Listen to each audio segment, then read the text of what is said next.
सुप्रभात प्यारे बच्चों। हिंदी की क्लास आपकी स्टार्ट हो रही है। जल्दी से अपनी हिंदी की पुस्तक और कॉपी निकाल लीजिए। बेटा, कल हमने पाठ 3 पढ़ा था हिंदी व्याकरण का, जिसमें मैंने आपको मात्राओं का ज्ञान दिया था और आपने भी अच्छे से अभ्यास किया होगा उसका। हमारा पाठ 3 है मात्राएं और शब्द। आज हम शब्द के बारे में पढ़ेंगे कि शब्द होते क्या है। ठीक है, देखो आप पाठ 3 मात्राएं और शब्द। शब्द वर्णों के सार्थक मेल को शब्द कहते हैं। सार्थक का यहाँ पे अर्थ है बेटा कि सही, ऐसा मेल जिसका कोई अर्थ हो।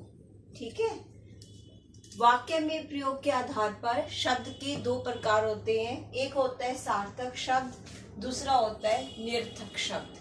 और ये किसके आधार पे होते हैं? वाक्य में प्रयोग के आधार पर। कई बार पूछा जाता है कि सार्थक शब्द और निरर्थक शब्द किसका प्रकार है, तो आप लिखेंगे वाक्य में प्रयोग का। ठीक है, सार्थक शब्द देखिए, जिन शब्दों से किसी अर्थ का बोध होता है, मतलब ऐसे शब्द जिनसे हमें बोध का मतलब किसी चीज का ज्ञान पता चले, जानकारी प्राप्त हो जिससे। जैसे कमरा, पुस्तक, पता है ना आपको पुस्तक क्या होती है? गीता, गीता किसी का नाम है। ये आपको, आप गीता वर्ड शब्द सुनेंगे तो आपको पता चल जाएगा कि हाँ ये किसी का नाम है। इस तरह से और भी आप ले सकते हैं कुछ भी, जैसे पंखा। और निरर्थक शब्द, जिन शब्दों से किसी भी अर्थ का बोध नहीं होता है, वे निरर्थक शब्द कहलाते हैं। ऐसे शब्द जिनके बोलने से किसी भी चीज की हमें जानकारी प्राप्त नहीं होती है, जो अब कोई भी ज्ञान हमें नहीं देते हैं शब्द। ऐसे शब्द जिनसे कोई मीनिंग नहीं निकलता, जिनसे कोई अर्थ ही नहीं निकलता। जैसे देखो वाणी, वाणी तो कुछ होता ही नहीं है। कभी सुना है आपने वाणी? पानी होता है, सकड़ नहीं होता, सकड़ तो कभी भी नहीं होता। सड़क होता है ना। पमक, पमक क्या होता है? कुछ भी नहीं होता पमक। चमक होता है, पमक तो हमने कभी भी नहीं सुना। तो ऐसे शब्द जिनका कोई अर्थ ही नहीं है, तो वो हो जाते हैं निरर्थक शब्द। और जिन शब्दों का कोई अर्थ होता है वो होते हैं सार्थक शब्द।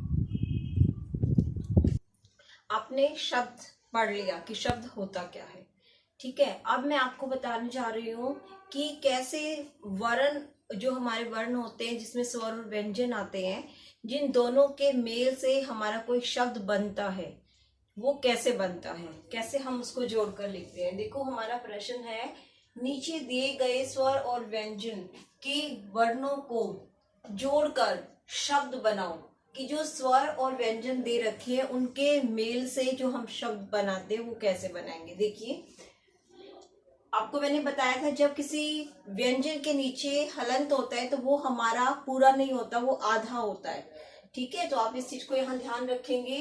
म जमा आ जमा हा जमा आ जमा ना जमा ए।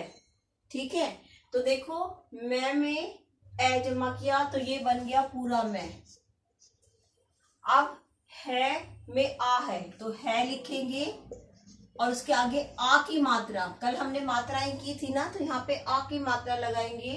अब है ना, और ना में जब ए जमा हो जाएगा तो पूरा ना बन जाएगा। तो और ये शब्द क्या बन गया? देखो पढ़ो, महान। ठीक है, अब आगे देखिए, प में ए लिखेंगे तो ये पूरा पै बन जाएगा।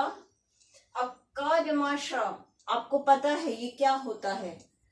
अक्षर, हमने पढ़ा था ना, तो ये हमारा बन गया। अब बड़ी की मात्रा, बड़ी की मात्रा हमेशा व्यंजन के बाद आती है, तो बड़ी की मात्रा लगाइए व्यंजन के बाद, तो ये देखिए हमारा क्या बन गया? पक्षी। गा में आ, तो गा के साथ आ की मात्रा, जो भी व्यंजन लिखा होता है उसके साथ हमें आगे जो भी स्वर है उसके हिसाब से मात्रा उसकी लगानी है। बट जहां पर आ है तो मतलब वो एक व्यंजन ही पूरा हो रहा है। तो जैसे जा में ए लिखा तो हमारा यहाँ पे जय कम पूरा हो जाएगा। अब रा में आ जमा करेंगे तो यहाँ पे रा हो जाएगा। तो ये हो गया गा जन। खा में ई, छोटी ई, तो छोटी ई की मात्रा कहाँ से आती है? हमेशा व्यंजन से पहले। तो ये हमारा खा है और इससे पहले छोटी की मात्रा खी हो गया।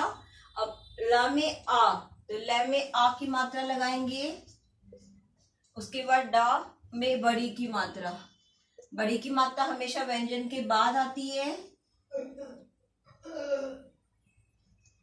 तो ये हमारा क्या बन गया? शब्द खिलाड़ी। अब देखिए द में आ, तो द में आ की मात्रा और ल में आ है तो ये पूरा व्यंजन ल बन जाएगा। तो बन गया दाल। आया समझ में आपको? यहाँ पे आपको ध्यान देना है बेटा कि अगर साथ में ए है, अगर ए है तो मतलब वो व्यंजन एक पूरा व्यंजन बन जा रहा है। और अगर उसके साथ कुछ ए को छोड़ के कोई और स्वर है तो आपको उस स्वर की फिर मात्रा वहां पे लगानी है। अभी आपने किया स्वर और व्यंजन दोनों को जोड़ के शब्द बनाना। अब आपका आगे है कि नीचे दिए गए शब्दों का वर्ण विच्छेद करो। वर्ण विच्छेद से अर्थ है यहाँ पे कि शब्द के स्वर और व्यंजन अलग अलग करके लिखना। ठीक है, तो जो हमने अभी किया उसी का उल्टा हमें अब यहाँ करना है। हमें शब्द दे रखे हैं, देखो हाथी, तलवार, मिठास, केला, टोकरी, और हमें इन्हें स्वर और व्यंजन को अलग अलग करके लिखना है। कैसे लिखेंगे? सबसे पहले देखो व्यंजन क्या है हमारा? हाँ, तो इसके साथ हलंत। अब मात्रा देखिए कौन सी है? आ की मात्रा, तो यहाँ पे आ, फिर था, और जो भी आप व्यंजन लिखेंगे उसके नीचे हलंत जरूर लगाएंगे, इस चीज का ध्यान रखेंगे। फिर पीछे से जो मात्रा आती है वो कौन सी होती है? बड़ी की मात्रा। तो ये हो गया हमारा वर्ण विच्छेद हाथी का। हा जमा आ जमा था जमा ई। ठीक है, अब आगे देखो तलवार। तलवार में सबसे पहले क्या है? ता। इसमें कोई मात्रा नहीं है, और जहां पर कोई मात्रा नहीं होती वहां पे हम लिखते हैं आ। ठीक है, उसके बाद ल। इसमें भी कोई मात्रा नहीं है तो यहां भी क्या लिखेंगे? आ। फिर वाह। वाह में क्या है? आ की मात्रा, तो वाह, वाह के बाद हम लिखेंगे आ। अब है र। र में कोई मात्रा नहीं है तो हम क्या लिखेंगे? अ। तो आपको सिर्फ ये ध्यान देना है बेटा कि जहां जिस व्यंजन के साथ कोई मात्रा नहीं है वहां पे हम व्यंजन के साथ तो हलंत लगाएंगे, आ लिख देंगे, और अगर व्यंजन के साथ कोई मात्रा है तो हम उस मात्रा को लिखेंगे, स्वर को, उस मात्रा के स्वर को लिखेंगे। ठीक है, अब मिठास। मिठास में देखो सबसे पहले माँ। अब इसमें छोटी की मात्रा, पहले हमेशा व्यंजन लिखेंगे उसके बाद उसकी मात्रा। ठा, उसके साथ आ है, से, और से के साथ कोई मात्रा नहीं है तो क्या आ जाएगा? अ। ठीक है, ये हो गया मा जमा ई जमा ठा जमा आ जमा से जमा ए, मिठास। अब आगे है केला।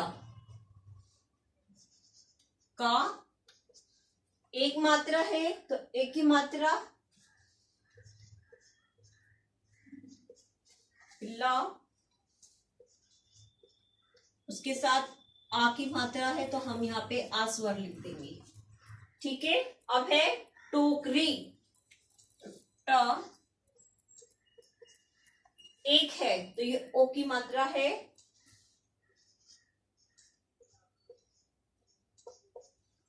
का, इसके साथ कोई मात्रा नहीं है तो क्या लिखेंगे? अ।